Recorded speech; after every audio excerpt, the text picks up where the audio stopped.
Lucky Lefty Podcast, Honora Boys. We are in the building and we are brought to you by Honora Whiskey. It is HonoraWhiskey.com. That premium American whiskey, HonoraWhiskey.com. And if you drink, by all means, please make sure that you do it responsibly. Let's get it lit.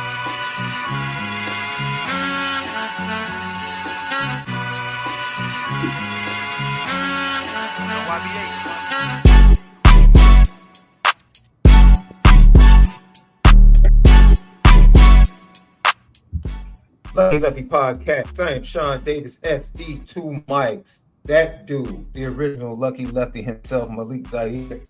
Brought to you by Honora Whiskey. Why don't you subscribe to us on YouTube? We appreciate it. Hit that thumbs up. It helps with the views. Then you need to tap in with us on social media. TikTok, X, Instagram at Lucky Lucky Pod. Courtesy of Bleav Network, Apple Podcasts, and Spotify audio edibles each and every day. And we are presented by FanDuel. FanDuel.com. Download the FanDuel app. And what you will find is that Notre Dame is installed as the betting favorite to win the national championship, and no longer the co-favorite, the favorite to win the Heisman Trophy is quarterback DJ Carr. You can find that and much more over at FanDuel. FanDuel.com. Download the FanDuel app. It's a great Wednesday today. Love how you feeling. It was really good weather here in Chicago. Got up into the high 40s, close to 50. No, I'm feeling good. It's another good day in La Land, and just checking in with the season, man. Getting geared up for this spring that starts pretty soon, and the pro day coming up. And it's good to see Notre Dame being considered in the top 10 draft this year. Can't lie, feels pretty good. Is it okay out there in La Land though? It's hot. I mean, I'm just saying. You see what Brian Whitmore said today? What Brian Whitmore? Very interesting. I'm just asking if you saw what he said. I didn't see what he said, SD. He had an interesting breakdown. He broke down the struggles of the Lakers, and his breakdown was very interesting, bro. I thought it was almost I made sense. I thought it made a lot of sense. Before I play that, because I have to, right? Because we're going to talk Notre Dame football. Today we're going to hear from the early enrollee offensive freshman. The early enrollee offensive freshman, quarterback Noah Grubs, running back Jass, Walton, and the wide receivers. We're going to hear from those guys. But we're going to start the show right after I troll Malik right quick. We're going to start. I don't know if you're going to show me that terrible Luka is scared to shoot the ball the last second. Just throw it to Brown. Start the show. We're going to start the show with Aaron Henry. If you have not had an opportunity, because we're going to play clips from his media session, which is absolutely, you talk about somebody winning a press conference. New defensive back coach Aaron Henry won the press conference. Definitely won over the media. And from hearing what he had to say, I truly believe he's already won over the defensive back. Absolutely. So we're going to start off with him. But before we get to him, I just want to go to Brian Windhorst, who we know is a longtime glazer of one LeBron James. Long-time glazer. Oh, is that how you set it up? That's how you set it up? He was on First Take today, and he was explaining why the Lakers are in trouble. Stay with me, folks, because I want to troll him for a minute. Stay with me. Not my words. Not my words. The words of Brian Windhorst, the eternal glazer of one LeBron James, explaining what's wrong with the Lakers. This is what he had to say. We're going to get to Aaron Henry real quick. I promise you. Give me a moment. Just give me a moment. How much trouble do the Lakers appear to be in at this point? Here's their big issue. Their big issue is so Austin Reeves came back about 8 games ago from his injury. Luka missed some time in there, but when Luka, LeBron, and Austin Reeves play together, they're just not a good team. And I mean, they've been leaning on the fact that injuries over the last 2 seasons have prevented them from really having a lot of time together. But the data is just the data, okay? When Austin Reeves and Luka Doncic play together, it's just the two of them out there. The Lakers are an excellent team. When all 3 of them play out there, they're not.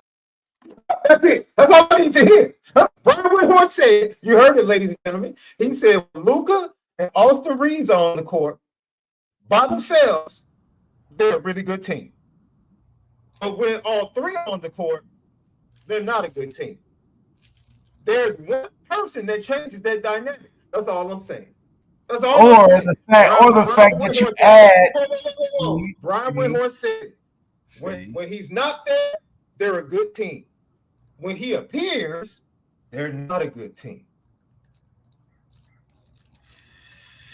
I think you're reading too into the tea leaves here, SD. I don't think you're giving it a fair critique. Because I think I can critique. I don't have to critique anything. Brian said it. That's real interesting you say that, because we go to your very own Ron Harper, a Dayton, Ohio legend and great, who says that Scottie Pippen was actually the better basketball player between him and Michael Jordan. And he played with him. Okay, now give the full context. He said, because Scottie will get you there, but when you want to get over the hump. He said, when you want to get over the hump. When you want to win a championship. Lucky Lefty podcast. Nice try. Way to deflect from what Brian Windhorst said about Aaron Henry, new Notre Dame defensive back coach. Let me tell you, ladies and gentlemen, watch the entire press conference in its entirety. It's going to bless you. Man, great story. This man has a great story. The way he looks at coaching is very refreshing right now in this time and age. And he talked to the media and explained why he chose to leave Illinois and come to Notre Dame. Illinois, Notre Dame, but no, this is what he had to say. Foremost, I'm beyond excited for this opportunity, beyond excited to be here. Grateful to Marcus, the AD, and Chris Ash. I think it was, I love my time in Champaign. It's funny because I spoke to Brett Bielema yesterday. Dude's like a father figure to me. I've been knowing him since I was 16 years old. And, I think it was just an opportunity for me to, I'm always looking for growth. It was an opportunity for me to grow. It came available, and I was kind of like playing the background of it for a little bit. And then, I sat down and had a conversation with my wife, and this was something that we felt like we needed to pursue in regards to a career path. I mean, we all know what the power of this logo. Obviously, with where Marcus has taken this program, it kind of speaks for itself, to be completely honest and transparent with you. But more importantly, I'm in the business of helping young men grow, helping young men change their lives. And, my original plan was to not get in this profession and be a missionary, travel the world and spread the gospel. And, when you put your roots down in a place for a couple of years, I think it's only right. When the good Lord says go to make disciples of all nations, this is an opportunity for me to go and make disciples of all nations, and another opportunity for me. So I'm grateful for it. I'm grateful to be here. I'm so thankful for my time in Champaign. I know when these kind of situations happen, there's a lot of angst. There's a lot of people that are mad and upset. But I want everybody to know, again, Brett Bielema has done nothing for me but helped me flourish in this profession. I'm so grateful for him, right? I want a lot of people to know and understand that dude was a part of my wedding. That dude saw my children being born. That dude watched me buy my first home, right? And so, to leave that place was hard. It was very hard, but it was also an opportunity for me and my family. He understood that, and we had a real conversation like men do, and it was love and hugs. And because of that, I was able to have multiple conversations with him now that I've been here. And so I'm just grateful for this opportunity, to be honest with you. All right, Lev, what's your first impression of new defensive back coach Aaron Henry? Marcus Freeman know how to get the brothers that can talk good in the media. Yeah, he did. I like how he saved the face of Illinois because if I remember correctly, there was a little disturbance between Brett and our guy Aaron Henry. There was a little discrepancy. He could put a good face on it. He didn't just land at Notre Dame coincidentally. It was something a little deeper, but I like how he played it. You know, he even mentioned that he called Brett Bielema just to make sure that nobody could recycle the beef. He said, I already talked to him a couple times since I've been up there. It's probably more like I had to take the next step. You know, you thought you had me down and out, but I took the next step. I had another place. He even referred the Bible, talking about making disciples of nations and stuff. Oh, okay. That might be a T-shirt for the secondary. The disciples. Okay. The disciples. Okay. But you can tell that he's already got the right rhetoric. You know, you started talking about that book. You at the right place. You talk about the logo, check. You talked about the faith, check. Talked about growing the student athlete in all ways, shapes, and forms outside of football, check. Marcus Freeman know what he's doing when he get us in there. You know, we represent well. And you know, I think he obviously has a lot of the traits of Marcus Freeman from the things he talks about and what's important to him. He talked about his wife, said he had to talk to his wife and make the decision. Marcus Freeman's already on board with that. So he already had to clear. He's not Sharon Moore. He's not these Mel Tuckers out here. This man is a foundational guy. He's got principles and morals he'll stand by. So I think from all the things that you want to check the box next to, especially when you compare it to a guy like Mike Mickens who checked the boxes as well, you see a nice fit. Maybe it's not the exact fit, but the key fits the same keyhole. Now, can Aaron Henry unlock the same talent and doors that Mike Mickens was able to? I think he's done a great job being able to communicate what he's there to do, and I think those guys can rally behind it. And, you know, it's not like he's coming to do anything from the ground up. He's got a nice canvas. He's got his paints laid out. He ain't got to go run and get no other materials. Everything is there for him. So I think that's where he was excited about talking about in his press conference, saying, "Hey, I thought this was a career path step." You absolutely right. It's ND STEMI. I don't think it was too hard to leave based off of previous knowledge of what was going on there and just what Notre Dame does for people who seem to get that phone call from him, and he seems to understand quite well. It couldn't have taken him too long. Like we heard this rhetoric before. Oh, I picked up the phone early on in the season. We had a couple talks. Who's that sound familiar with? Chris Ash. Oh, Marcus Freeman just called me a couple times. We chatted. It was nothing serious.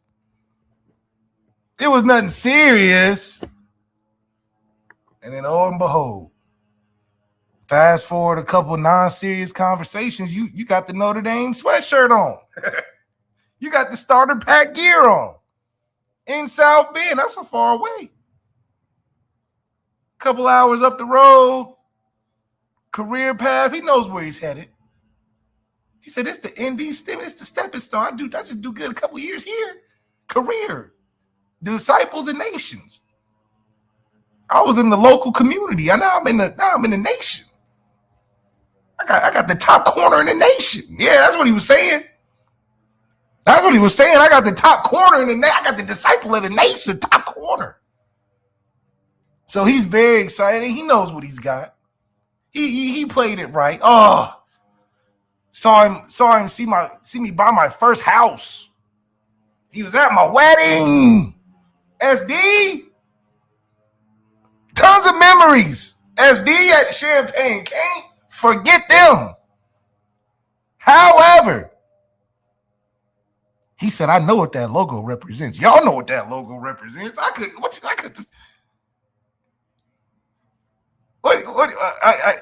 think you're on mute, but he told you. He said, Yeah, I love it there. But when that logo called, what I'm gonna do? He said, my wife, I had a brief conversation with my wife. It wasn't long. Hey, babe, yeah, we He said, babe, what do you want? He said, babe, what do you think about? What do you mean? What do I think? Very brief. Yeah. He just had to make it sound good. Yeah, I had to talk to all my people on my team. It wasn't a lot of phone conversations needed. It was more of a, okay, this is what we're doing, this is when we're leaving. That's what the conversation was. White probably said, when we leaving, when we getting out of Champaign. I heard Elkhart, Mishawaka's building up. South Bend's getting better. What's the weather like? Hey, I can tell you that property tax is much better in Indiana. I can tell you that. I can tell you that. This is another great case, and this is why Notre Dame's being a top program matters so much. Because a lot of the justification for coming is because they know this is another level. This is not a horizontal move for Aaron Henry. He knows that. And probably when he got on the phone with Brett Bielema, he had the same conversation. This is not a horizontal move. This is a vertical. I'm going up, Brett. We may not see each other in schedules. Maybe not even in the playoffs. But hey, you can call me anytime if you need something. That's what it is. Call me anytime if I'm free. I'm going to be busy and late in the season over here. That's okay. Lucky Lefty Podcast. He then left. He went on to talk about his relationship with Chris Ash and being able to work with Chris Ash, a coach that he played under. This is what he had to say. First and foremost, Coach Ash is a little crazy, which I'm sure you guys already know. But no, it was, I've been knowing Coach Ash since I was 17, 18 years old. And, I think about when he started coaching me as a defensive back, just the level of detail he had, how I progressively got better in my time in my career in college with him being my coach and my defensive coordinator. It was an opportunity for me to grow. We just sat down and had a conversation. And me and Coach Ash speak regularly. I mean, I would call him. We had some common opponents we played. I would call him throughout the week. And more importantly, as I would call him throughout the week, we kind of bounced ideas off each other. And when this situation came available, I felt like it was only right to sit down and have a conversation with my wife. And me and Ash are really, really close. And it was something in regards to, you talk about a career path, being at a place like this, having an opportunity to grow defensively. I'm always looking for that next challenge. And after we had that conversation, I thought it was a no-brainer. Couple things. I just want to say this, and I'm gonna give you the runway. Those opponents that he was talking about where they had conversations were Purdue and USC. Go ahead, love. Couple things. One, what's with all this fraternizing during the season? That pillow talking was crazy. Oh my! This another pillow crazy, wasn't it? This another pillow talker. We've been talking Champaign, Indianapolis. Don't you got a job? Don't you got a wife at home? It's a lot of pillow talking. You and Charlie just yucking it up with Chris Ash during the season. Now we heard Charlie talk about, I'm here to come to make peace. Okay, so we kind of get what y'all was talking about. And then you hear Aaron Henry. Oh, I know he's a little crazy. I know y'all already know that. Do we know he's crazy? See, but I like what Chris Ash did. Chris Ash calling his friends. He did. He must have not have had friends in the office. All I'm hearing is that he just been yucking it up with dudes that got jobs in other places, sharing ideas. So why?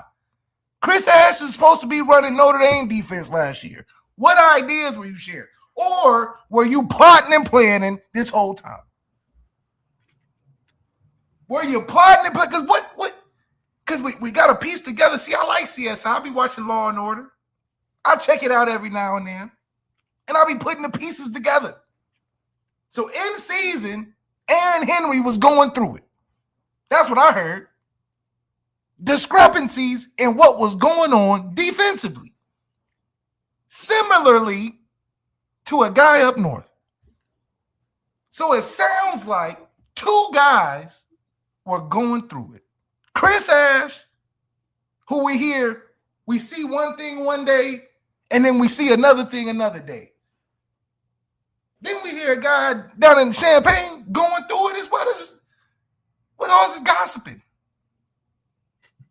And then you throw in Charlie in the mix. So now you got everybody on the same page, just not on the same team.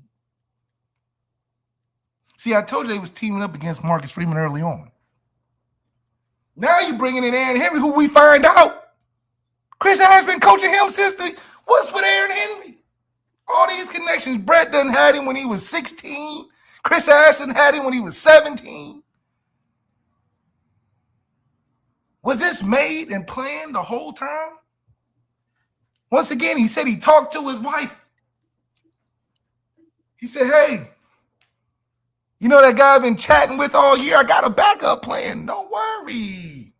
Don't worry. Yeah, I know I've been staying up late chatting with Chris. I know we just catching up, but it might be something later. So one thing we do know is that this little trio, Three Musketeers, they already got an understanding of what defense they're all comfortable with. So we can agree on that. I think we can all plausibly agree that all three of them know what Chris Ash liked to do. And maybe that's a good thing. But it also is telling Notre Dame fandom it's a wholesale change in the defense. He done brought all his team members. These aren't random good hires. These are buddies. We brought the Chris Ash brigade in. This is not Marcus Freeman laced. If he was having conversations, because then we got to think, Chris Ash was talking to Marcus Freeman in season. So maybe, possibly, they could all been talking. Chris Ash could have hit Aaron Henry in the season like we heard they did. And then they gossip over there to Charlie. And then Chris Ash was already talking to Marcus Freeman. So what's going on? I'm convinced that this ain't the first time they done all talk. In season. That's what I keep getting to. Because why is this? We didn't hear a very long list of candidates. You know, when the NFL job come up, they have a list. Oh, we interviewed 10 guys today. I don't hear a lot of interviews we have for Notre Dame gigs. We just seem to just have guys pop up hired. No different than how we do the transfer portal. We got Riley Leonard and Sam Hartman in the game. Different jersey, helmet, trying to score some points for the other team. Announcer comes on middle of the game. You think this is the end of the road for Sam Hartman? No, he's on his way to Notre Dame. How do they know that? How did this Notre Dame behind the scenes might be the greatest of all time? We are in the most backdoor rooms, behind the scene conversations. Stuff just be coming out. Oh, Aaron Henry was chatting with us the whole time. What's going on? It is the way things. I don't think Charlie Partridge wanted that to come out. I don't think Aaron Henry wanted to say Chris Ash is crazy. Right off the they might be sharing a little bit too much information. I just want to know why. Is this what Marcus Freeman wanted? Because now Marcus Freeman he can't say we running what we ran last year. How? No, I don't. We'll talk about that a little bit later because with everything that's being done coaching, there's no way I'll step out there on a limb right now. There's no way more zone is not coming. Oh my goodness! Absolutely, zone coverage is the coming. Corner coach said Chris Ash was coaching me. I know what he wants. I know what he played. I played it. Mike Mickens didn't play for Chris Ash. I mean, if anybody gonna know how to run his own stuff, it's Aaron Henry. If anybody knows what the D line is supposed to look like, if you're running his own stuff, it's okay. This see, Chris Ash said, "I'm coming in with peace," but he was really the Trojan horse. Because right after everything got comfortable, oh yeah, I'm sorry guys, I was just trying stuff. We'll go back to your way. All of a sudden, everybody's on the phone with each other. No wonder why Illinois starts slipping in the middle of the season. Relax. Hey, so, relax. I need the phone records. Too far. I need the phone records because this ain't making no sense. I know this. That cat Chris Ash he must have been going through, bro. Oh, he had to be. He needed These some guys are coming up here relieved. They said, "Oh, we had conversations, sharing ideas, talking, having we did everything together in season." One guy's going to be a peacemaker or whatever. Anyway, I'm excited for Aaron Henry to be here. Clearly, we have guys on the same page, and that's good. Hopefully, it's a faster start and lessens the curve of anything change-wise that comes to the defense. So, Aaron Henry was asked, does he feel pressure? Of course, he's replacing someone that was considered the best assistant coach and best defensive back coach in all of college football. Arguably the greatest of Notre Dame history. Yeah, you know what, Left? You might be right. So let's see what Aaron Henry has to say about whether or not he feels the pressure replacing Mike Mickens. Sure it does, but I guess from my perspective, I don't view it as pressure, because in my opinion, nothing in this profession is life or death. For me, it's about opportunity. This is a really, really incredible position group. I think Coach Mickens has done a phenomenal job in his time here. Funny enough, I spoke to Coach Mickens last week. I'm not sure if this is something that's normal for a position coach replacing another guy to call the guy. But I called him and reached out to him. And my main thing was I wanted to find out how these guys learn. I wanted to find out what were some trigger points for them in their personal lives. And I was able to gather some information from them. But some people can look at it as pressure. But, I mean, when you've been a defensive play caller, when you've helped 5-6 DBs get drafted, when you've developed a first-round draft pick at the position, for me, it's not pressure. For me, it's opportunity. For me, it's all I want to do is add to what these guys have already been doing. I understand it's a really incredible group. I understand that there's a lot of hype and awe around how good this position group is. You know what? Because they are. Right? They are. They put it on tape, not just last year, but the year before. And historically, to be honest with you, Notre Dame has had really good defenses. Right? They've had some really good defensive backs over the course of the last 10, 11, 12 years. And so, I guess I don't really look at it as pressure. It's for me, it's only pressure if you allow it to be, right? And so I try to put myself in the mind frame, a situation of how can I help these guys improve on what they already were really good at, and trying to. I know it's going to be a tall feat because they're playing at a high level, but my job and my goal is to help elevate that, right? I don't want to change nothing that they're really good at. I want to refine it and make it better. And so that's what's been pretty cool about being in the room.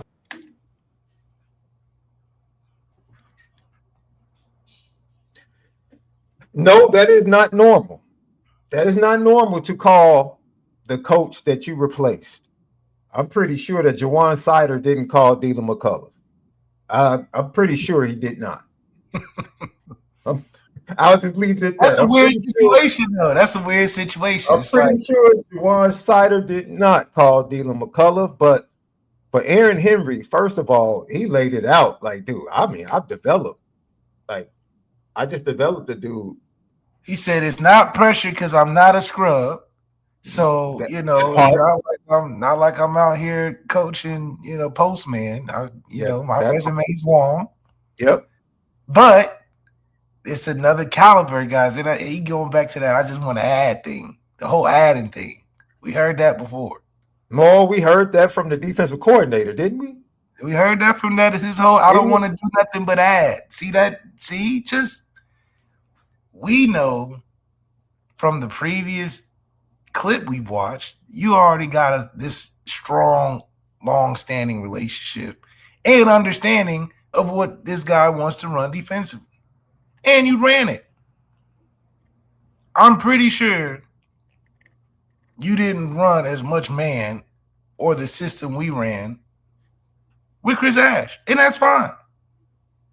So the adding is we're going to add a little bit of the zone in there. And because you guys are really good, I don't feel there's too much pressure to just switch because of the talent. Which, you get enough of your buddies, it's going to happen. So these guys are going to have to get comfortable with adjusting. But there's enough resources, clearly, through these hires that is going to be there. And, like the guys say, that they already put on tape, they can do it.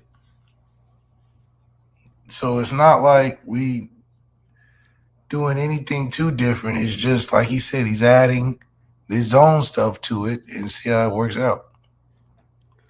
Yeah, I was impressed with the fact that he seems like a very humble dude, because it takes humility to be able to reach out to Mike Mickens. And once again, you've heard me say this, the way Al Washington and Mike Mickens comported themselves on the way out, talking to their players in their rooms, setting the table for their successors, talking to recruits on their way out, encouraging them about how good the next guy is going to be and to stick with Notre Dame, particularly the commits of the 2027 class. And then to be open to be able to receive a phone call from Aaron Henry and to share individual information about every guy in that room and how he can connect and communicate and help that young man grow and learn.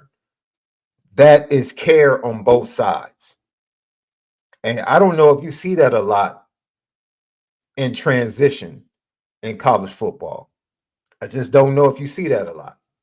But to hear that from Aaron Henry and to hear that from both sides, there's care still for Mike Mickens and his guys that are still at Notre Dame, and such care for Aaron Henry to want to make sure that he has the right approach stepping into that room. Because, like he said, he watched the film. He knows. This is a different beast than what I had in Champaign. He knows, left. Yeah, and that's I don't think it's just funny how you got to play it right, but these aren't hard decisions for these guys. Yeah, he got that call. It was like, oh, it's open. All right, let's do it. It wasn't like I don't think it was much of a, oh man, Champaign has been so great to me. Not that it hasn't, but like he keeps saying, this is a career thing for some opportunities that can be beyond this, and that's what I wanted to do. And I didn't like how he kind of made it seem like Illinois was just, the pool of, and he had to get out of that pool. But he seems to have a high faith in what Notre Dame can do for his career. And, the Notre Dame STEMI is real. He was asked about the identity. What's going to be the identity of the way he develops and teaches in his defensive back room? This is what he had to say, Luck. I think in a perfect world, right, we always talk about being tough, right? We talk about being smart. We talk about being reliable. We talk about flying to the football and being chaotic, and I think more importantly, you want to be really, really incredible and great and intelligent in situational football. I think over the course of my career, that kind of changed a little bit, kind of based on my personnel. But like I was saying earlier, these guys were already really good, and all I'm trying to do is when you've already created a really good meal, right? Marcus Freeman, right? Chris Ash, they've created a really good meal, right? And on that plate, it's unbelievable. If I can just add a pinch of, right, my little bit of flavor to that already incredible plate, I think we can help elevate this thing and push it to heights that they've been able to accomplish over the course of this school's tenure. And so I'm just here to add some flavor. I'm just here to help these young men grow in every aspect of their lives. And we always talk about the process, right? And it looks different every year because you got new guys. And so I'm really focused on helping these young men understand the process and what we're trying to get done. He went culinary on you, Left. He went culinary on you, Left. That is pinch. See, that's the thing. See, it's the pinch that can ruin the meal. Come on, Left. It's the pinch that can you think you got something good. Let me add a little something in you, and you add the wrong flavor, the wrong spice, and all it takes is a pinch. Oh, we're going to maybe he's just adding a little rub to the right rub on the right wings can make a world of difference, Left. Maybe he's just adding a nice little rub. Or he's adding ketchup to a hot dog. And you're like, it can go. A lot of people will find that. A lot of people can, exactly. A lot of people can find disrespect. They would. A lot of people can find that disrespectful. I don't view it that way, though. I'll be honest. I think he's more along the lines of, look, we already got some fire wings, crispy, well done. I'm just going to add a little external rub to them. I hope it's just minimal, like garnish. Because like he said, the meal is already there. He said that. He said the meal is already there. Pinch is always what you do for preference. You always pinching and flavor extra after you taste it. We already got the people already chowing down. You just like, oh, this would be good with some soy sauce. Oh, that's how he sound. This will be good with, because you already tasted it. You saw the film. He said before, the way he likes to cook, he was dealing with all the type of groceries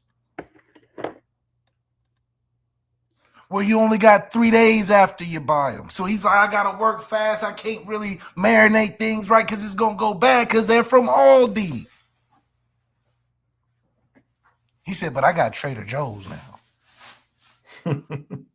You don't got to do too much. It's already fresh.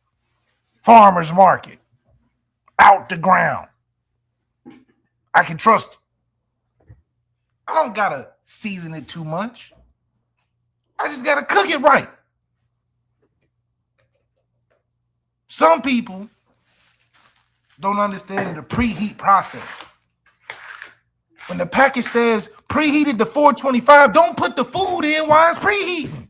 People don't understand that. Oh, I hate when people do that. I hate when people try to cook with the preheat.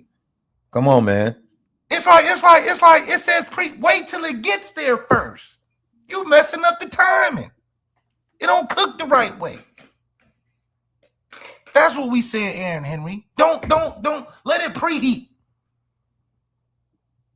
Let it finish cooking through and simmering before you start adding stuff. Because the same cookies that'll be good if you do it right can be wrong if you do the process wrong. But he got his guys with him. He got Partridge. He got Chris Ash filling him in. He's not coming in here unknowing of things. Clearly, he's been getting updated the entire time. Him and Charlie. So I think they're in more sync than we realize, which is fine. But how does that work with the guys that are used to doing it a certain way and are good doing it a certain way? We saw the difference early on.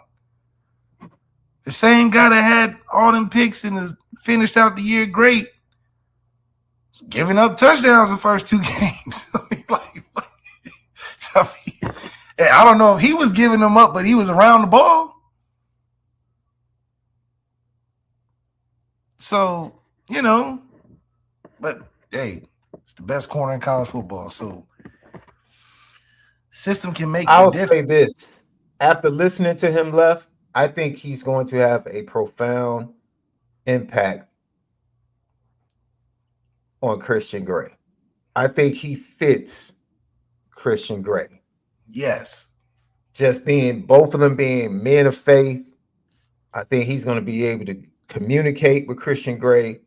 I think he's going to be able to, if they indeed want to work him, not only at the field, but at the nickel as well, help him with that transition.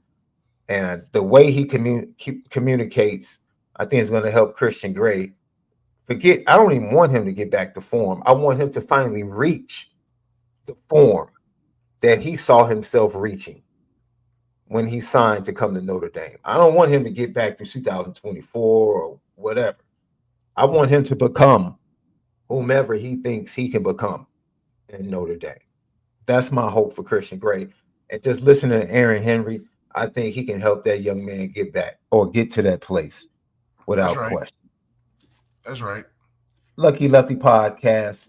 Go over to FanDuel, FanDuel.com, download the FanDuel app. And what you'll find is that Notre Dame has been installed as the odds-on betting favorite to win the national championship. And C.J. Carr is no longer a co-favorite with Archie Manning. He is the favorite to win the Heisman Trophy. You can find that and much more at FanDuel, FanDuel.com.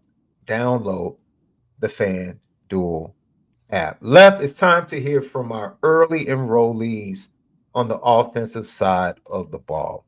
And we might as well start with the signal caller, who's going to get a little bit of company once Teddy Gerard shows up in fall camp. But for right now, Noah Grubs.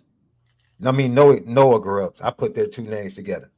Noah Grubs. He's the same player. That's why you got Noah Grubs is the pup in the quarterback room, and he talks about what it has been like for him as an early enrollee. This is what he had to say.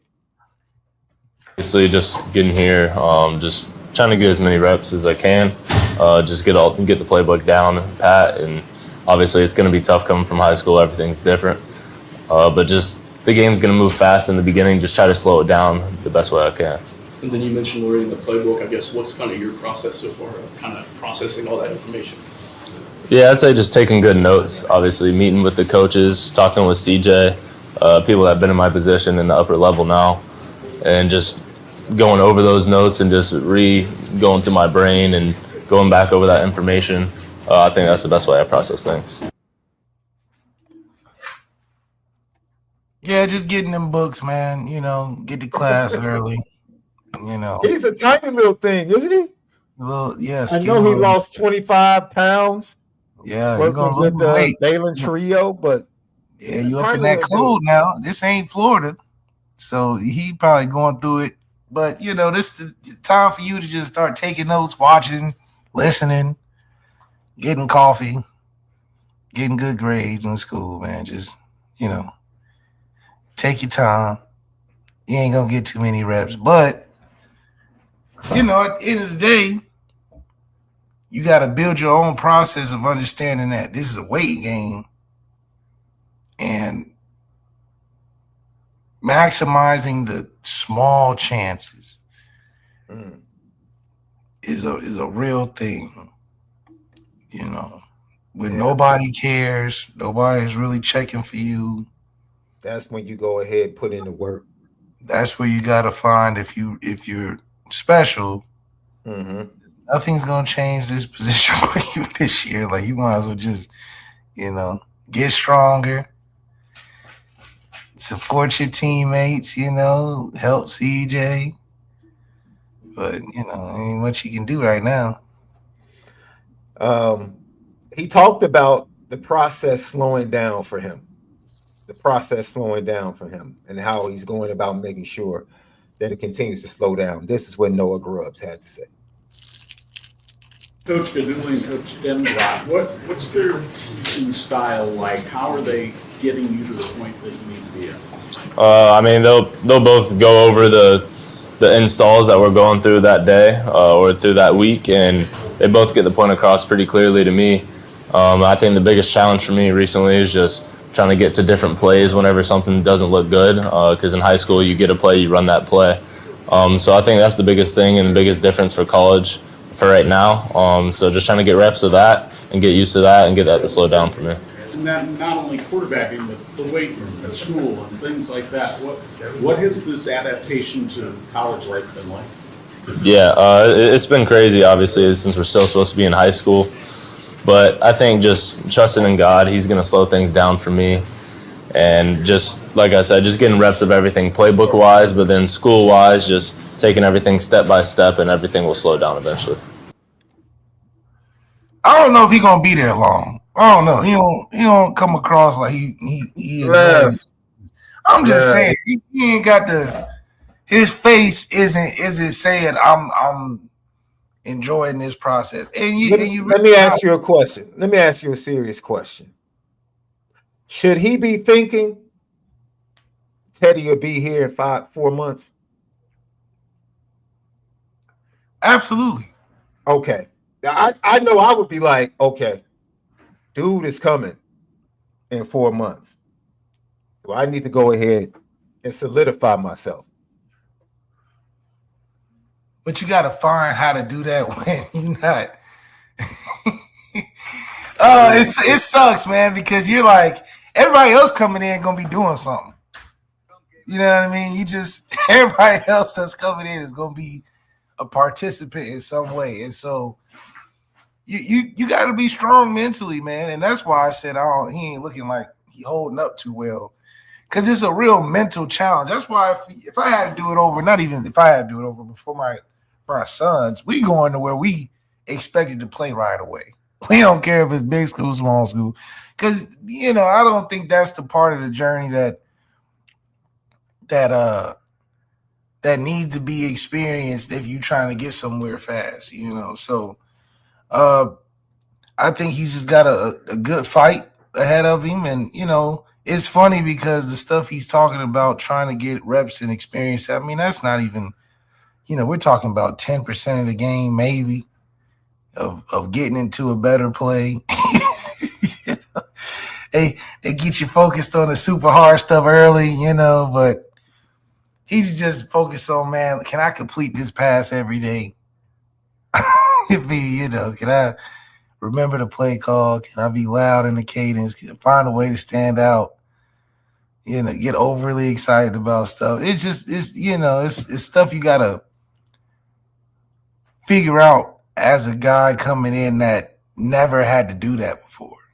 You the quarterback, you the man, you got to run everything, and now you the janitor in the sense where, or in a culinary sense, you just cutting the potatoes and onions, man. He ain't ask you to do nothing on the grill, nothing on the stove, don't mix nothing, don't pour nothing, just cut them onions and cut them potatoes. That's it. You do that well, okay, we go to the next step. And that's just how Notre Dame is. That's why the process is the process. And as he's going through this, I promise you, eventually he'll stop overly thinking of who's coming in. Because you're not jumping that part. You know what I mean? It's like that 5 months is 5 months you're gonna put in, regardless of if you're really good or not. You're gonna be putting in 5 months. It's if you can stick through it and take the frustrating times and not getting no reps, or you about to get in, they be like, all right, next period. That used to kill me, man. I used to be hot. I've been waiting all period, watching them mess up. I'm like, I'm about to light it up. All right, they call my name, get in there. Up, time's up. We got to move on. What? I'm I'm yelling at Kelly. What you mean, Kelly? I got 2 reps. Man, they do not care. So he got to get through that. You know, because you thinking your little reps going to mean something. They don't mean. Hell.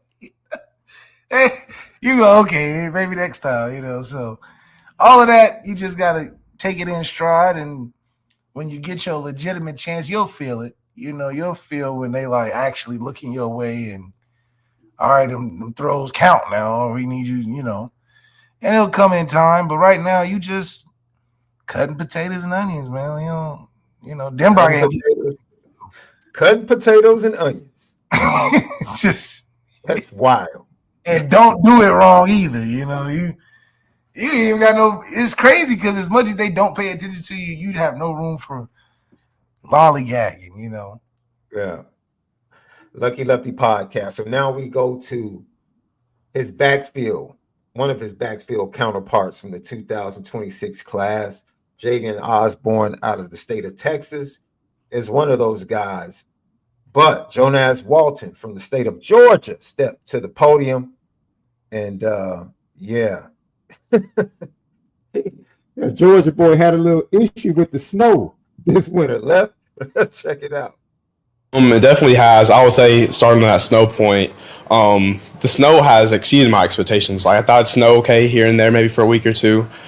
It keeps snowing, and they maybe said it was a bad winter, but someone said it was a typical winter, so it's something to get used to. But other than that, it definitely has met my expectations. One of the Coach Freeman's motto was choose hard. It definitely is hard. It's definitely difficult, but there's so many people around us that can help and that are helping. So it's definitely makes my expectations. Like the school, one of the top schools in the country. You can see that when you're in the classes. So I would say it exceeds in some points, and it meets at a lot of them. And then this spring, what do you kind of hope to get out of it as an individual, but what do you hope to prove to the staff too? I mean, I want just to prove that I'm a capable player, prove that I can pick up the plays, pick up the playbook, and also be very coachable. There's so much that I need to learn, and I want them to see that I can learn it and that I can also execute it. See, he seems like he fits in real well, man. I feel like he's gonna find his place. I'm gonna be honest, man. These young men today were very impressive behind the mic. Yeah, he, you know, they were very impressive. I feel like he went to the right school. You know, you can tell he's just a real good kid, man, and I'm sure he'll find his way to contribute real. So see, that's why I said he looked like he gonna be there. The other kid, you know, he just like, man, shoot. And, you know, I like how the kid was like, man, it keeps snowing. Yeah, it's going to do that. I thought it was going to be a week or two. It keep going. Yeah, it's going. You're going to be practicing in it, too. You're going to be surprised. Wait a minute, because, of course, you being from Ohio, that was the easy transition for you. But who in your class had the biggest wake-up call to the weather in South Bend? Tarian or Greg Bryant, they just so unaware. Like, y'all ain't ever visited the Florida boys. It's cold most of the year, so I'm sure at some point in your visit it was cold. Like you acting right. A game day visit, something. So no, but he seems like he a real good dude, man. And I think he, you know, maybe it's the mustache. It's like, oh, okay, you ready for this type of environment, you know what I mean? And a little mature, yeah. Yeah, I think he's gonna be all right. You know, the other kid I worry about, you know, maybe he got to get back on the podium or check back in with him in a couple months or something. But yeah, I think that, yeah, like you said, these kids coming in, you know, got very something impressive. Yeah, got something. Then Jonas went on to talk about what has been the biggest adjustments and what he's had to adjust to the most. This is what he had to say. Again, there's so many opportunities here that you can just do that are outside of football, and I feel like that's a great thing Notre Dame does. But just maybe getting some publicity, just seeing, like, I know there's a lot of people, like Notre Dame has a lot of supporters, and I would imagine they'd want to see kind of a life inside maybe a player. So seeing that, and also it's fun to post. And also it creates some memories for me, and also insight for my parents, see what I'm doing. So just kind of showing people my life, and yeah. The learning curve is so great for any freshman, but when you join at mid-semester, it's got to be a little bit tougher. What's been the biggest culture shock for you so far? Honestly, I would say the amount of schoolwork. We have study hall, but you kind of have to put in time, just like you have to put in time outside of football, you have to put in time outside of the classroom. And that's such a big adjustment, and I feel like that's a big one for me as well as other freshmen. But it's been hard, but okay enough to where you can adjust and they give you time, but you have to know that it's not going to last forever and that you need to adjust now or you're going to be behind. It got real to him, left. Yeah, no, bro. Like, but I think he just such a good kid. Like it's real for him, but he understands and he'll be able to like get with it. Like, you know what I mean? He just know how to communicate his experience well. I just think he's gonna just do really well at Notre Dame because it's like an interview like this and then a kid like this 4 years from now and how he just gonna be in so many different places. Like you already hear him talking like this is bigger than just football. There's all type of stuff to do over here. Like, you know, I can tell he gonna be just fine. You know, we're gonna get him a big trench coat, make sure he don't freeze, and he gonna be all right. He gonna fall into something, and you know, who knows what he does. But he just keeps making me think about the other interview. I'm like, man, you gotta get this kid some help. He just Jonas Walton, by the way, as you heard him early in that clip, you can follow him on Instagram and TikTok. He literally is documenting like his day at Notre Dame. Yeah, like some real cool, like man, he's loving it. You know, that's you gotta love it to really be, you know, he's just intrigued by all the different things he probably even experienced before, you know. For somebody that appears to come off as like as grateful and just excited about all this stuff, it's like, wow, he really chose the right place, you know. And I think it's gonna work out for, you know, both parties, Notre Dame and him. But he talked about it in a good way though, you know, because it's definitely real. Like they don't tell you that, but you feel it. Like if I don't get with it, it's gonna get real ugly fast. Like, but they gonna help you. Like you said, they gonna give you. They give you a little leash early. They give you some leash early. Everything you need to do, like he said, okay. But you don't do them steps, you ain't gonna be talking Marcus Freeman about nothing football. You're gonna be in there like, dude, I can't help you. I can send all these advisors to you, but I just look. Because it's almost like you get taken away from the football team. It's like you're not even in. Man, you just can't slip. That's all I'm saying. And I think he understands it and he's prepared for it. He was asked about his best moment thus far. What was his best moment thus far? I feel like I kind of bring a pretty complete player. I feel like I can bring a very coachable player that can get on the field any way that I need to. Very coachable and just someone that can help the team any way I need to. What was the moment that was like, wow, I'm really here at Notre Dame? There's so many moments, but maybe that first Monday, just really get into the weight room and then going to class. And then when you come home, it's not your home. It's not your bed. You're with someone else. You're with a roommate. Your family's not with you. My younger brother who's at home with me, he's not there. So that first day, that first night where I'm alone in my room with no one that I've known for my whole life, that was the big, oh, wow, I'm really here. I'm sure his little brother really loves him, man. Like he's like, man, that's my his little brother is being recruited by Notre Dame. They about the same age type. Yeah, okay. No, he's a year behind. Oh wow, well, yeah, they probably like they gonna be fine, man. I ain't too worried about him. I'm not surprised that his. It's so funny. I'm not surprised. His best thing is that he's coachable because he looks like it. He look like he a real coachable dude. Like. He gonna get on the field in ways that will surprise his teammates, but he gonna make an impact in some way. So I'm excited for him, and we'll see where it goes.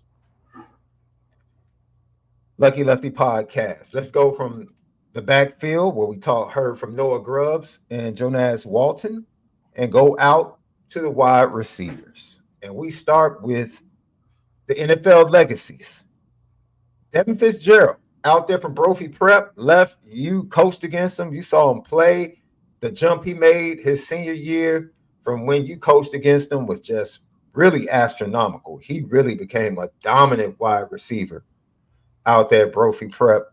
And he talked about just who he is and growing up with a dad like Larry Fitzgerald, a Hall of Famer. This is what he had to say. I mean, it's great having a good role model, seeing what it takes to be great and maintain it. I got to watch him all the way up to when I was 12, I believe he retired. So just seeing all the preparation, dedication it takes to be in the league and maintain greatness, I thought I get to see the blueprint. What do you think is the best advice he has given you, both on and off the field? Maybe one from each. I'd say you get what you put in. I think it works for both. In school, if you study a lot, you're going to do better on your test. On the field, if you're going to put extra work in after practice, before practice, more than the other guys, it's going to show up eventually. How different is the speed from a high school game compared to your first Notre Dame practice? Oh, it's way faster. The tempo's high. Signals are coming in quick. They only show it 1 or 2 times. In high school, they'll just keep the signal up. The tempo, and everyone's bigger, better, faster. So it's just a lot more pressure, a lot faster pace. I would like to say that kid's neck is enormous, bro. Did you see his neck? I just having a good role model. Just look at his neck, bro. I mean, the dude got all the thing about these type of kids is just like, you don't got to do too much.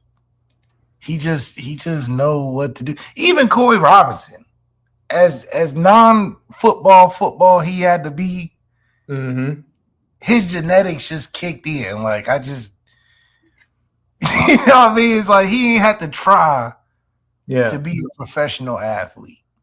If that makes sense. These kids don't have to go out of their way to try to be because that's just how they lived. They lived with a Hall of Famer. Like he told you, I saw the blueprint. So he probably do things just naturally that's going to get him to being a pro. My only thing with kids like this is if they have that grind part about them and can they flip the switch? Because you can do all the right things in a mindless way. You know what I mean? I go to all the best train. I'm doing it.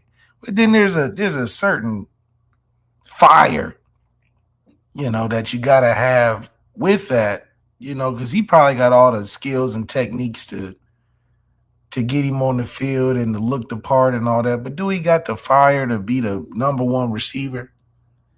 Is that his mentality? I'm coming to be a number one receiver. All y'all good, but or is he coming to, I'm here to develop and be a good teammate and Christian and all of, that's great. You're going to be an all-around guy, but are you coming in here to dog guys out too? To outcompete everybody? Are you coming here to say, I'm getting 1,000 yards this year? I would love to see that from legacy type of guys, because if you just go by if he go through the motion, he gonna be everywhere he's supposed to be. He know how to do the right things and what to work on, and he got Larry Fitzgerald. Come on, it's almost if you can't make it to the league with that being your dad, something's the problem. Yeah. I think his shoulders are gonna be wide. Yeah, he gonna be. He's gonna be that physical wide. Yeah. Does he have the fire? Is he really like I'm gonna be the guy?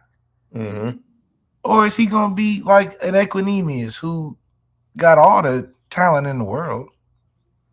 Tall, run a 4.3, looked the part. 3% body fat, but is the fire there?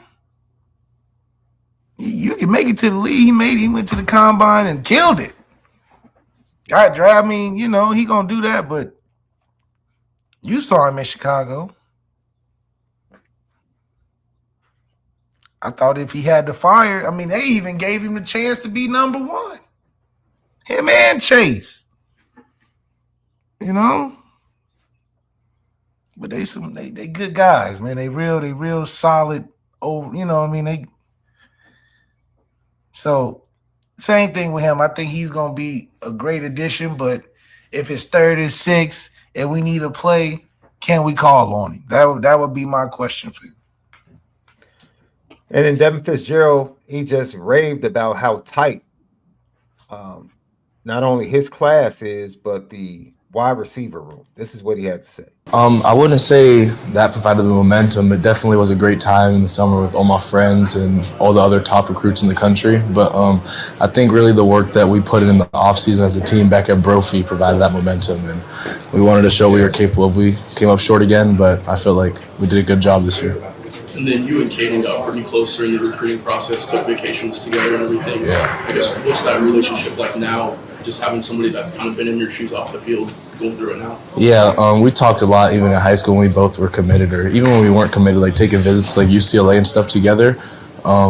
We've been really close, and here we do everything together. We study plays, get extra work on the field with like Jaden Greathouse and the older guys taking us under their wing.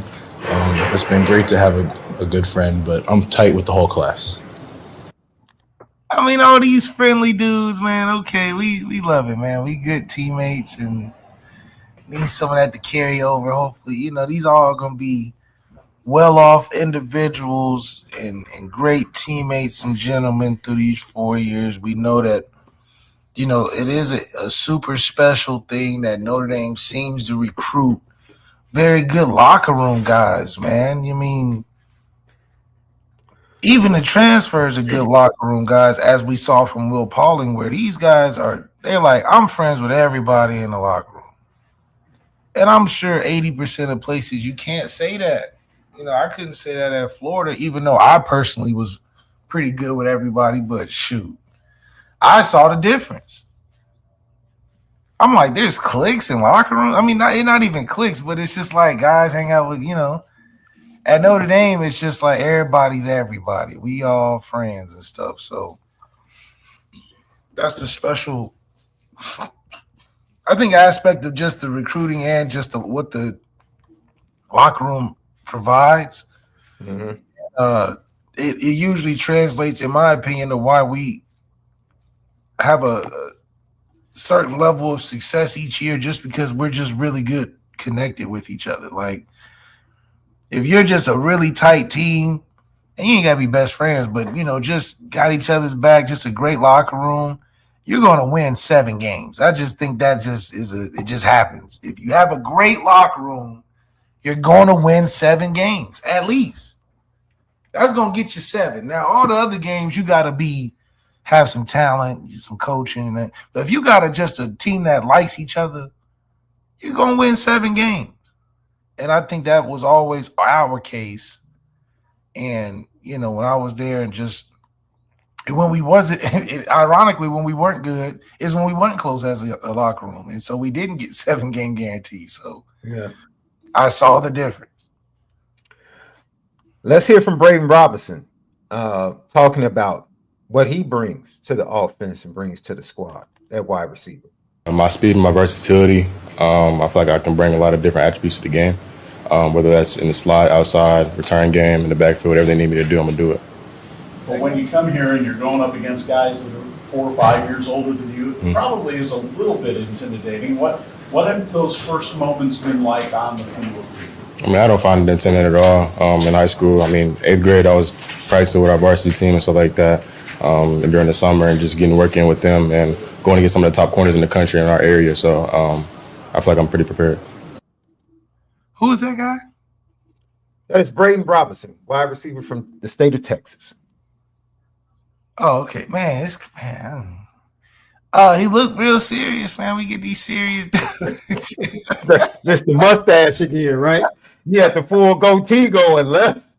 Man, these kids here ain't playing around. So I mean, you know, I'm sorry, I'm not up on him like I am Devin Fitzgerald in terms of knowing who it is, but I mean, you know, the receiver room is wide open. So any of these guys could be CJ's number one target, in my opinion. If I was Denbrock, I'm like, well, shoot, we just got a room of guys. They all say they pretty solid. I mean, we gonna test it out. We gonna see who you like the best. So unfortunately, he just in the bunch right now until we get on the field and we can, get some identifiers. But maybe he's our next phase on or something. And he seems to be pretty versatile. He say you do whatever. I like that these guys say they can do whatever it takes. Now, you got to be at least 3 positioned to even get recruited by Notre Dame. So most of these dudes are thinking like, okay, well, I'll just jump around wherever they need me because that's what I did in high school. So I think that's pretty good for versatility. But and we see Notre Dame do a really good job of figuring it out. Like, all right, you kind of a tweener. We're going to put you over here. And they end up being really good. So, I'm expecting with all these kids being so professional, I'm sure it's hard for some of these coaches to make decisions, Yeah.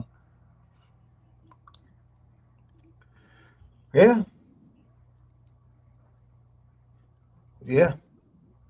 Let's go to his speed counterpart in the 2026 class, Bubba Frazier. And Bubba talked about, the difference in catching a ball from his high school quarterback to catching balls from CJ Carr now. But, he got the right touch. He accurate and just I'm really happy just to play with him. How intimidating is it to come here out of high school and kind of join college mid-year? At first, as the day was coming up for moving day, I was nervous, but once I got settled in, everything, it was cool. Just got used to it. Just really got to man up, Grown man now, I'm going to college, so that's really it. Is there a player that is kind of taking you under their wing and kind of serving as a guide or a mentor to you? Elijah Burris, I hang with him probably like every day, so that's my guy for sure. These are grown men, bro. I think. I like that pairing. You know what I mean? You can tell the different factions of receivers we have. Type of guys that we got in the receiver room, I like that he hang with. Okay, I know what kind of guy Burris is. Okay, so we kind of putting together the context clues of how guys hang out. At least know each other at least well enough, or how they fit well with each other. I know Devin probably don't hang out with, probably don't hang with Bubba Frazier as much, but I like the competition. I think what I also like is the variety of receiver. We ain't got a bunch of skinny, fast dudes. We got some technicians. We got some freaks. We got some fast dudes. We got some in-betweens. We got, so we have every type of receiver you probably will want. And then you got Faison and Greyhouse and what they can do. So I'm interested to see how this room even mixes together, considering there's no lead dog. It's different when you come to teams and there's like an order of things where it's like, okay, I'm over. Go on. All these guys probably feel in the back of their mind, shoot, I probably could take any of these dudes. And the coach staff ain't making it no better because they probably like, well, ain't nobody starting and we don't know who's going to play. And that's, I guess, good. But then it's, maybe it's hopefully don't turn into like a reality TV show for the receivers, because we do have a variety of personality, a variety of different, and once again it goes to what are we really recruiting? What is Notre Dame receiver? I see 7 different types. I don't see a Notre Dame receiver, which means I don't see an identity for the passing game. I just see a bunch of, he's fast and he's tall and then he has an NFL dad and he can catch a little bit, and I don't know what any of them do that pertain to our offense where I can say, okay, he's good here. All the guys that I thought left. All the guys that were doing what I felt like, okay, we left. Now we got a bunch of guys that's never played in this offense with a quarterback that's all world. They all do something different. They all good in different ways. We don't know what we're gonna do offensively. It's an interesting dynamic. But I did talk about Brock yesterday. And so Denbrock said actually that he's hold on, let me pull it up.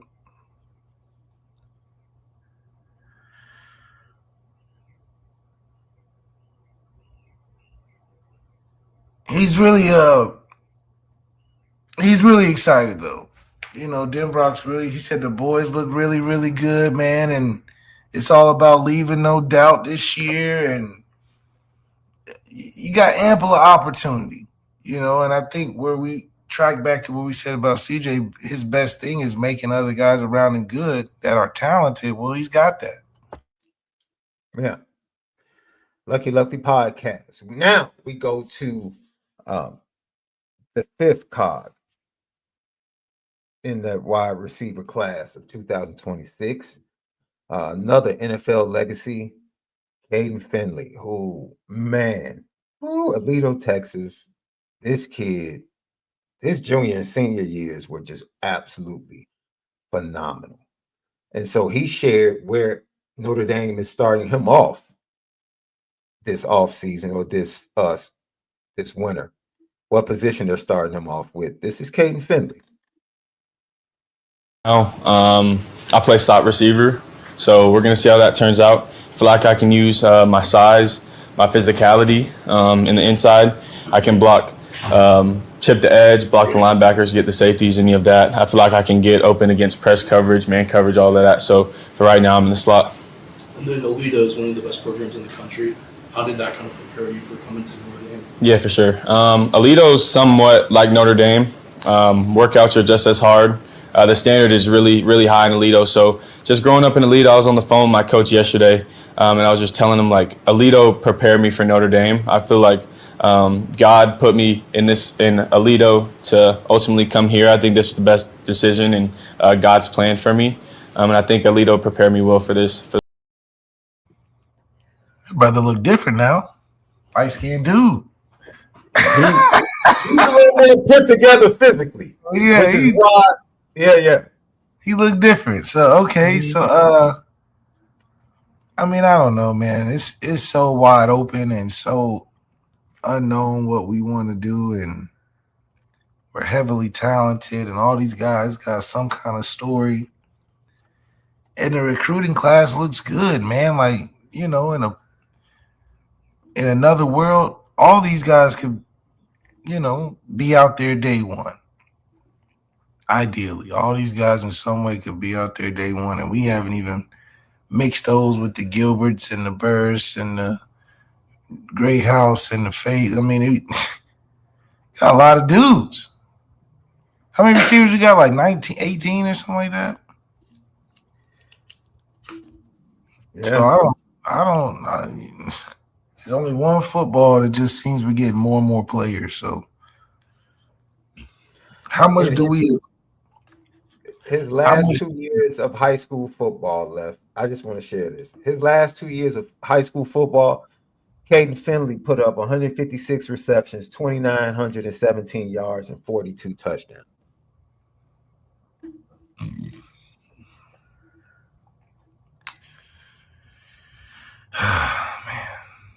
But is he gonna play? I mean, hey, you know, bro, I'm just sharing the stats.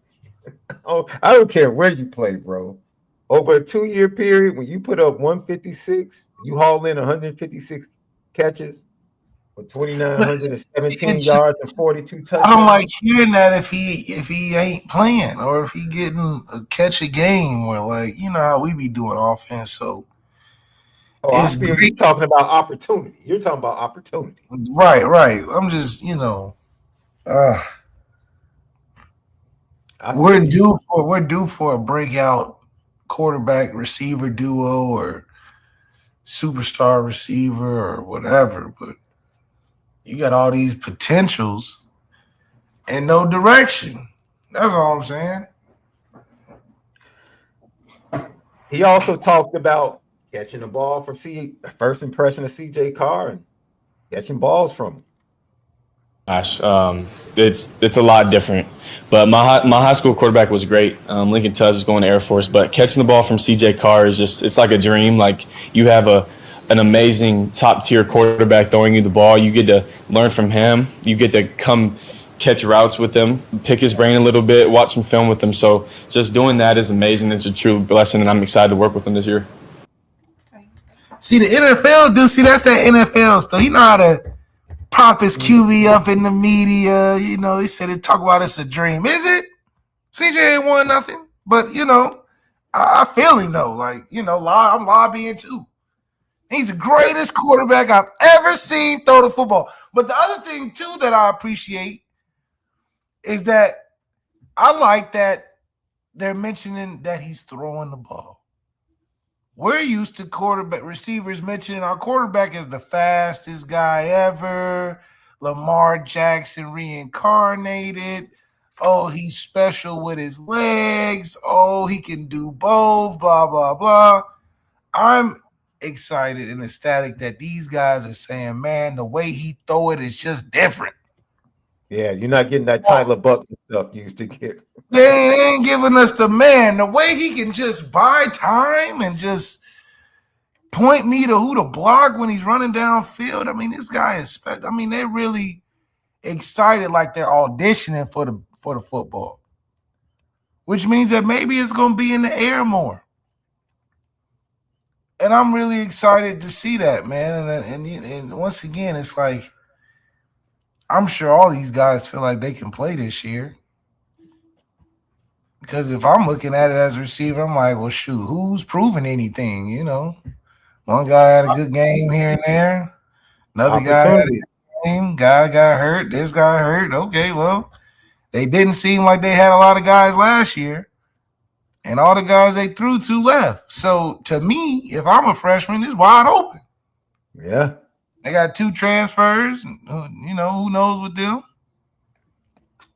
Yeah. They haven't proven anything on the college level. The transfers haven't. So, yeah, everybody, you know, if I'm CJ, I'm doing receiver tryouts. All right, all y'all pretty good. We're just going to run you through a receiver combine after practice, see who's going to be my guy.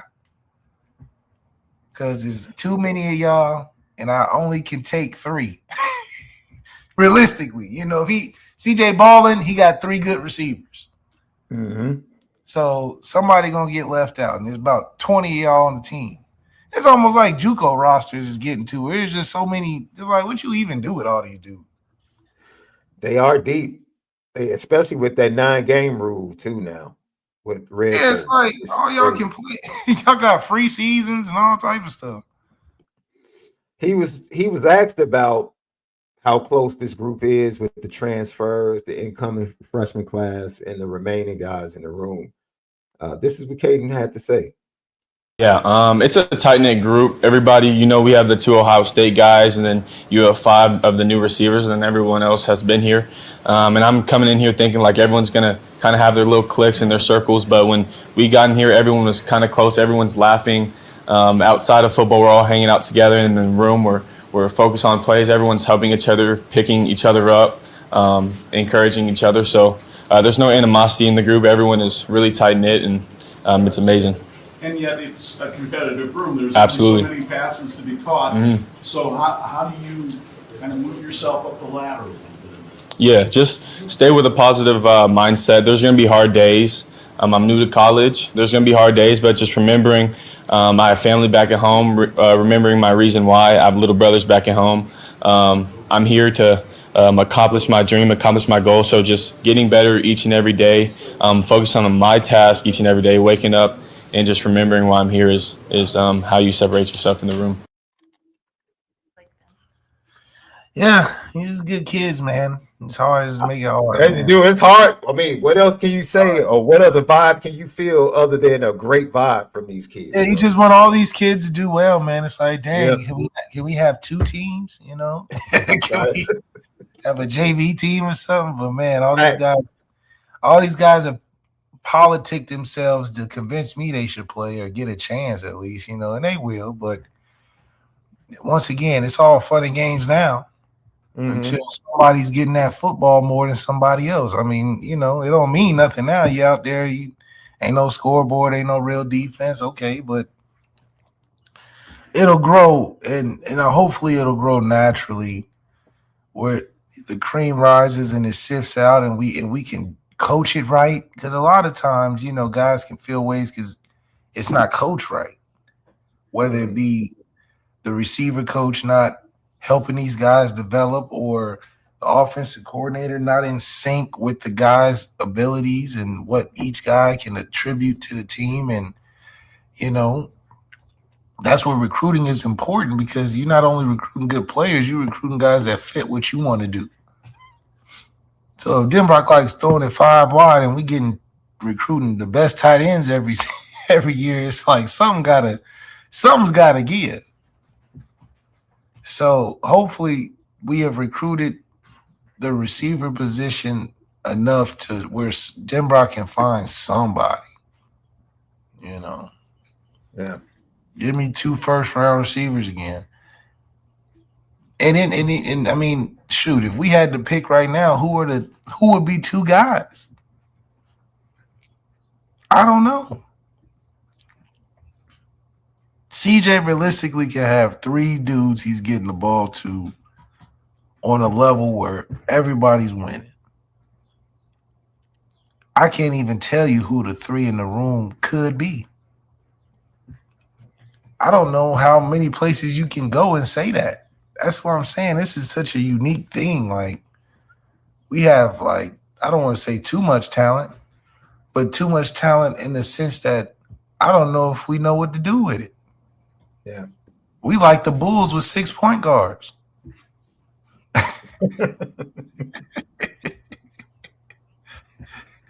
What are y'all gonna do with that? Come on, bro. Why are you coming at my squad, man? Because, man, y'all tearing my dog Jaden Ivey down, man. And I don't understand. I feel him though. I'm looking around. It's 7 guards, including me.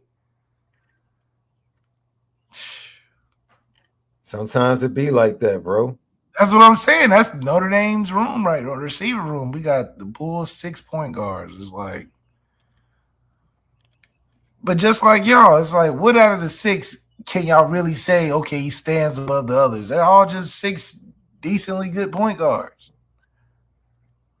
They're all right. I mean, but none of them was like, oh, he's 1 and then there's 2 and it's just like Tuesday he's better. Wednesday we may get something for him. Oh, his girl's here. He may do better today. Like, you never know, which makes it tough because how do you have a direction? Yep. Let's get to his last comment, which was very interesting.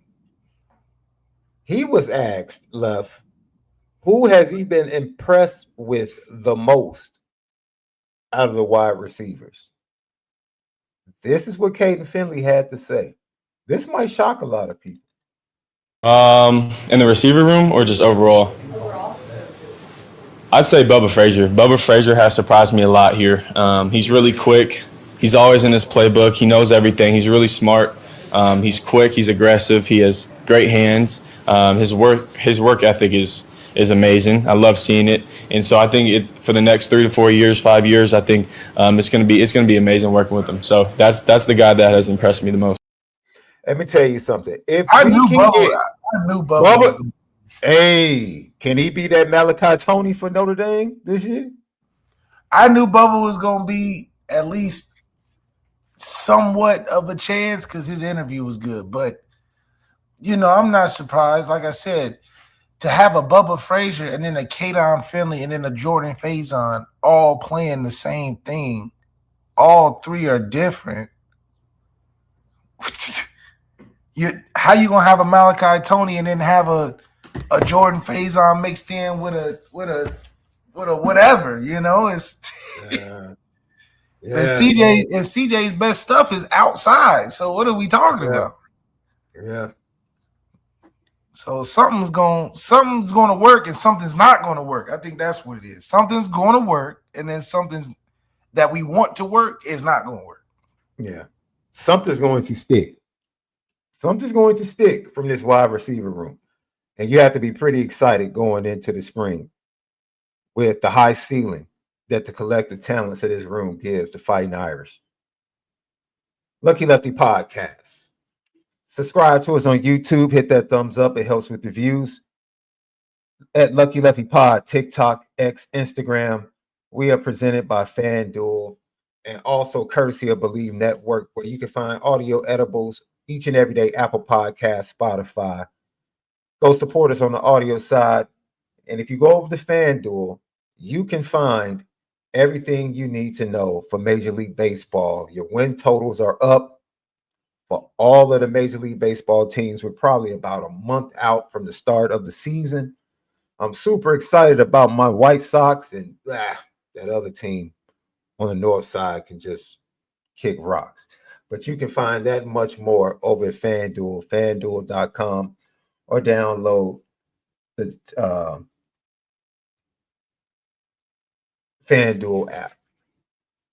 All right. Left. Coming up, we're going to talk about Notre Dame and how much they spent.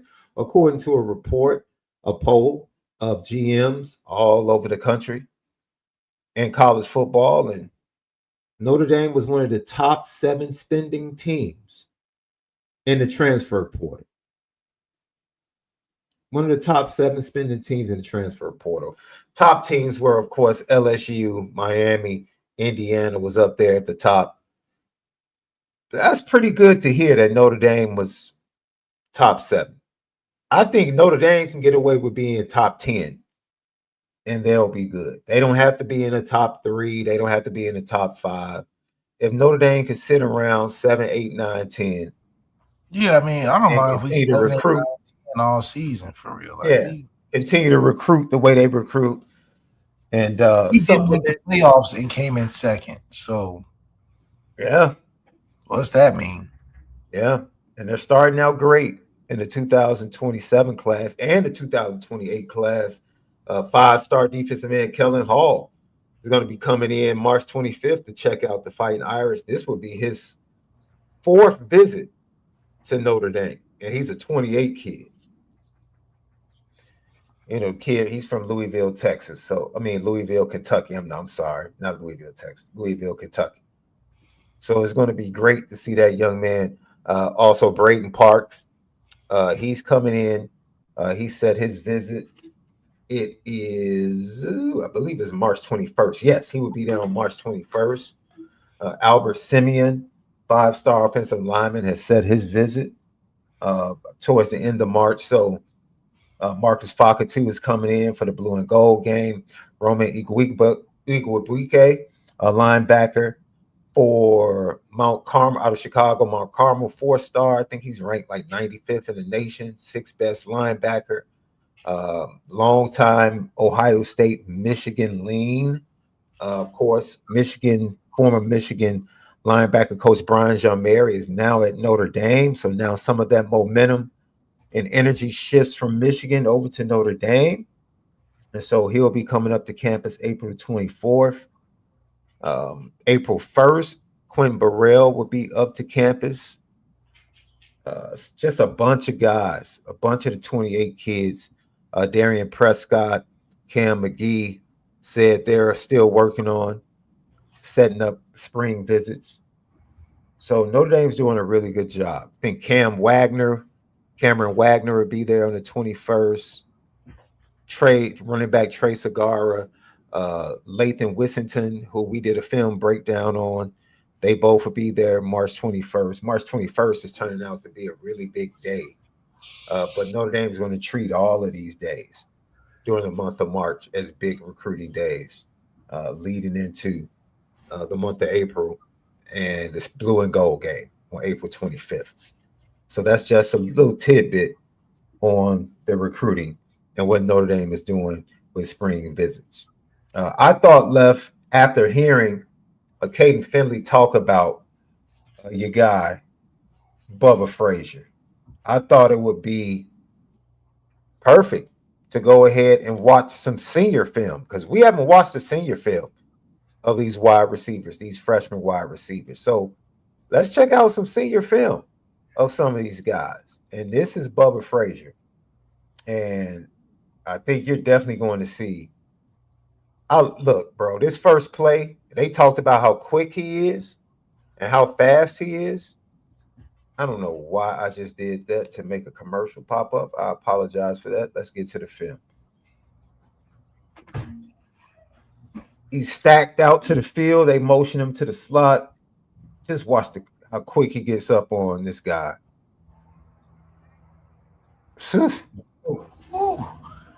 Yeah. That's different. See? That's different. That's different. I mean, that's lightning quick. Wow. Yeah. That's different. Yeah, that's different. Okay, so here's my new update. He should be top 3 receivers going in and expected to get the football next year. I'm making an early prediction. I think I've seen enough. He should be in the action. At least, if not 2, he should be 3 at worst. He just moves different. You know, I think his development is going to come through where he fits in the offense, but I've seen enough. I think this is exactly what we need for a next level type of talent. Like, that's the stuff you're like, oh, they got that over there. Mm-hmm. Not like, oh, Notre Dame's really good. They can beat us. No, they got Bubba Frazier over there. I think that he provides that threat aspect because he gets off the ball with a different type of energy. You know, and I think that's going to serve a guy like CJ well as an outlet for his deeper throws. I mean, yeah, that's my new prediction. Bubba Frazier needs the football in 2026 in some capacity. I like the fact that, and I'm by no means am I calling him or comparing him to Malachi Tony, but like you said, he just moves different. He moves different. Yeah, and I just love that ability that he has, whether it's jet sweeps, field, boundary, motion, quick screen. Just get him the ball. Just get him the ball. Yeah, oh yeah. If he doesn't get the ball, I know that we're not coaching it right. He needs to be involved in the offense. I think he would be a better upgrade at Jordan Faison's position. But, you know, these are all early predictions. However, I do think he needs to be a part of it. All right. This is the last clip we're going to show. Jet sweep.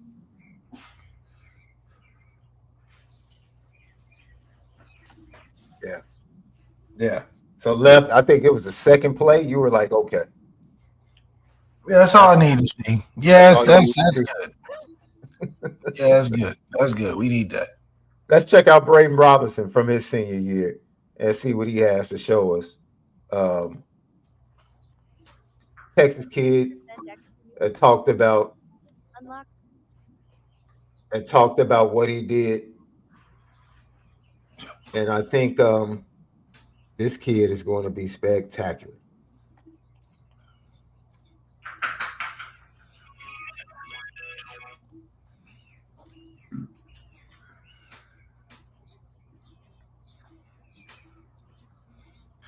Only 6 touchdowns for 1,000 yards is a little different. I don't make too much.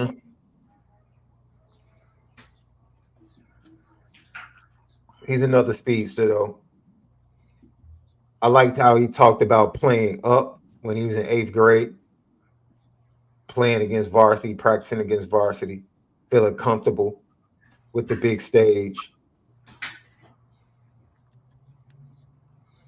Let me remove this this overlay so you guys can see it a little bit better. He just got a little Chris Tyree to him, you know. I think that there's a place for it. But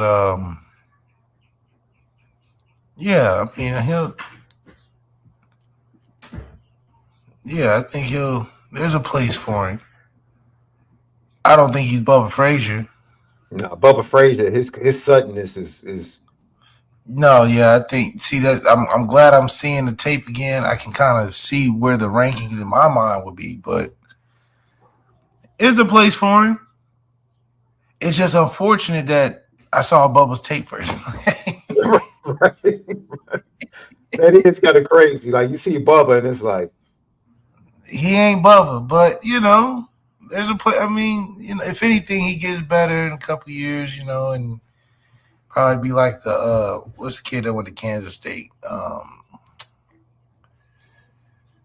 guy that went to Kansas State that went to Colorado. What's his name? Mm-hmm. That guy. What's his name? Oh, the kid that was committed to Notre Dame. Yeah, went to Colorado, then went to Kansas State. Yeah, he'll be something like that. Yeah, because he ain't that big either. So Edwards, you're right. He'll be more like a Dylan Edwards type of guy. Let's check out your boy from out there in Arizona. You coached against him, Devin Fitzgerald, NFL legacy.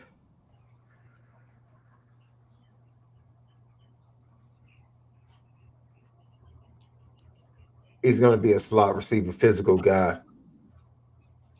Okay. I like that he uses his hands. He got it from his dad. He got it from his dad, definitely. Man, he's physical.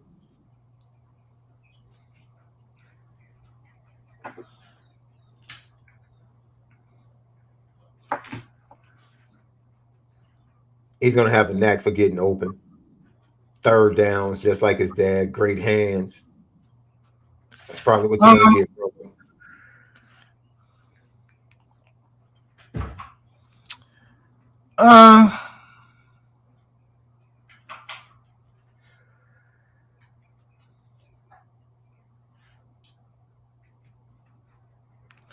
I think because he has an NFL legacy, he's going to be all right, man. Like, I don't think he could be the one receiver for us, but I think he'll have a Chase Claypool type of impact. Like, he won't be a one, but he'll be out there, and I think he'll make plays for us just overall, You're right, left. He's a great hand catcher. He really catches the ball with his hands. Yeah, he really got that. You can tell. I can tell from the first. Yeah, he's gonna do everything you want. He's gonna be in the league, and he's gonna have all the tools and have a good career at Notre Dame. I just don't think he'll be Michael Floyd, but he's gonna be good at Notre Dame, though. Yeah. So he'll be a great addition. You need him on a team when you're adding, like we talked about, the versatility. Mm-hmm. We got a tall slot, short slot, fast slot, sudden slot. but it frustrates you because it's like, okay, well, what are we doing with it? What are we doing with it? Are we a physical, tall slot team? Are we bubbles, quick? What are we doing?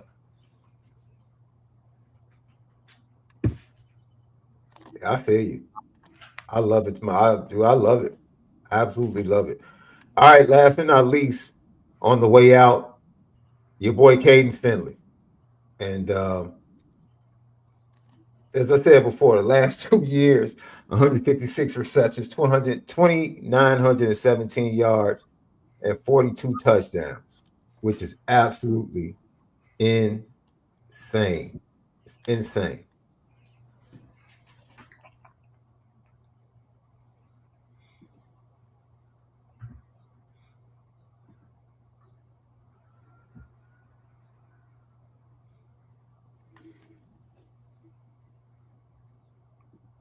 I'm being funny, but he doesn't play like he looks.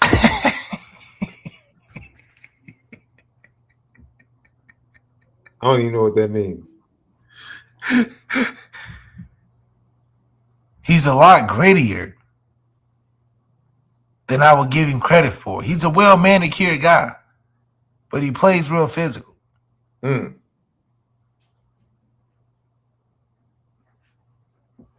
He's got a mean streak. See, these are the traits you need. You need a mean streak trait. You can be fast and you can catch the ball and all that, but you got to have a tenacity. I think he's got some of that. Maybe that's the NFL thing in him, where he can flip the switch and just get, turn into a dude. Yeah. Has an alter ego, if you will. Yeah, just gotta, he's a very well-mannered guy, but he plays with an intensity.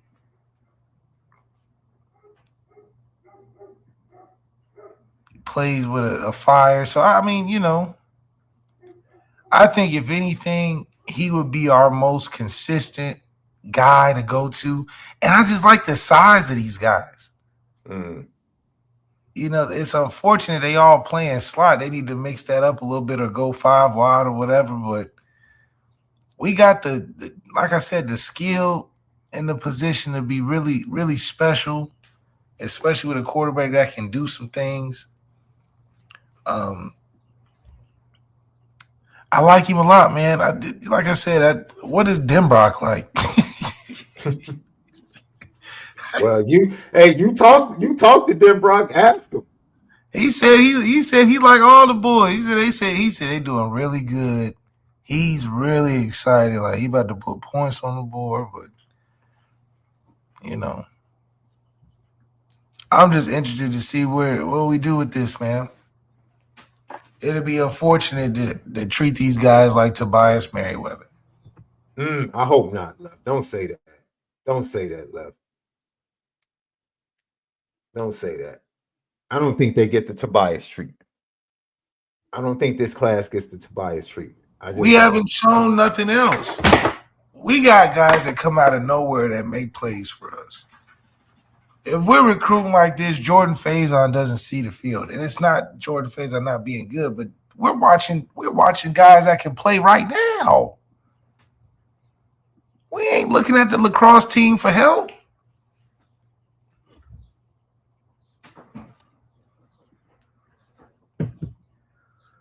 We're recruiting good enough to not let Tyler Buckner come back. And it has nothing to do with Tyler Buckner. It's just the process of stuff like that happening. Where you're recruiting guys like this, come on, man. Why are we, Yeah. It's not about Tyler Buckner. It's just about these guys got to play too. Yeah. Because what are we doing? These guys are great. I don't want to see us using, and like Jay Lamont said, we're not using guys right. Now, we don't watch tape of 5 guys playing spot. And Jordan Faison coming back. Yeah, and I would not push back on, people having thoughts about Tobias Merriweather and how his career has played out. But the result has nothing to do with whether or not the process was done correctly. We have to learn. We just talking about the process. We got to learn how to separate the two. I don't care if you think he was overrated. Whether the process of getting was not right, getting freshmen ready to play was not right. You're getting them on the field. It wasn't right. It wasn't right, and that's why wide receiver coach is no longer at Notre Dame. Right. It's like it ain't even about So it has nothing to do with what he's done. All of that. The coaching was mid. And I'm being nice. I'm being nice. That's what I'm saying. I'm being nice when I say mid. I'm being nice. I'm being nice. Because Ohio State has no problem getting their guys on the field. Yeah, they have no problem. Every year they have 1 or 2 freshmen that get on the field. Now the other freshmen might end up transferring because they just weren't good enough to get on the field, but they find a way to get youngsters on the field. And if you're going to get top elite wide receivers, look, let me tell you something. The 2-3 guys, 4 or 5 guys that Notre Dame's looking at wide receiver, the elite ones, they're looking to get on the field early. Where is the opportunity? How are you going to get me on the field early? How? I need to see it. I need to see opportunity and a chance to get on the field. And if you aren't developing a system, which we hope they are this year, taking CJ Carr off the leash, and with the 5-man haul that they had in the 26 class and the talent we just saw on film and how well spoken they are and mature they are from the press conference, look, what else do you need to be able to have young receivers get on the field? Now, if it's a problem still, we went from the previous wide receiver coach. It's still a problem under the current wide receiver coach. It's still a problem. The problem still remains. The quarterback isn't a problem. The problem still remains. So is that Denbrock that we need to look at? Is it Mike Brown that we need to look at? Like, what needs to happen? Because the quarterback is in place. The quarterback is in place. If we can't see freshmen, redshirt freshmen, whether it's through recruiting or the guys they got in the transfer portal, getting on the field and making plays, Elijah Burris, we heard about him all offseason last year. All offseason. Spring, Elijah Burris. Fall, Elijah Burris. Nada. But, I mean, here's a clue. Malachi Fields was underutilized. Your number one guy was underutilized. So is that a culture conducive to young guys really getting an opportunity? So left is that? Oh, we have no history of proving that any of these guys we just watch, as good as they are going to play in any significant way. And that's, I don't know if that's because, I don't know. Is it a problem? It's today, fair. It's a fair question. Today's age, it might be a problem. Might be. It's a fair question. 9 free games, now you ain't got no excuse. Because what's the recruiting pitch at this point? Somehow we convince these guys that they are going to be in unless, you told them this is about development, but well, they had to be looking forward. They had to look forward to playing with CJ because Lord knows they've been raving about CJ and the way he throws and catching passes from him. Politicking the right way now, but I mean, like, what else can you do when you don't know what they expected? There's no hierarchy in the receiver room. None that I would respect if I was in there. What am I going to respect? Drew Benson says, GTB question. Early prediction for the first receiver freshman to get playing time. You already made no history of any freshman receiver, but if I had to guess, it'd be Bubba, because I think he should be in the top 3 conversation. Big Bubba. Isn't it funny? Names like Bubba are always smaller dudes. Yeah. That's funny. Deuce Andretti, GTB question. We appreciate you. Any thoughts on which results, high school and or portal, Any thoughts on which recruits, high school and or portal, that will have the biggest impacts in the fall? We have no history of any freshman making an impact. I don't know who to expect, No history. We believe that they'll be good in year 2 and 3. We're getting ready to make history, Left. We're getting ready to make history in 2026. That's what it is. 2026, we're getting ready to make history. Aaron Henry is making disciples. Yeah, making disciples of nations or something. That's right. He's making disciples, and we're going to have to find a name for the wide receivers. The DBs can be the disciples, and we'll find another name for the wide receivers. Right now, they're all witnesses. There you go. All the receivers are witnesses right now. The receivers are witnesses. I like that. And they're going to testify to the goodness of CJ Carr. I like that, Lev. Call them the witnesses. The witnesses. They testify. They're gonna witness something. They're gonna witness something. Yes, sir. We have a church. We're gonna witness Heisman all-time quarterback. We're gonna witness the best offense in the country. We're gonna witness the best passing attack. Yes, sir. Or we're gonna witness a lot of confusion, a lot of mayhem.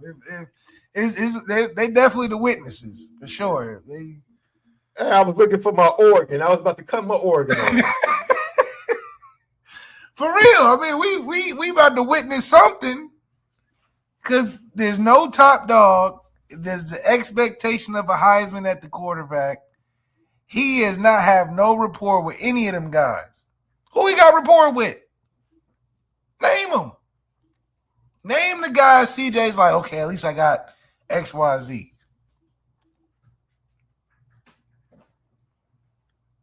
Scary. Yeah. Exciting. A little scary. I feel you, Left. We know. We're going to see.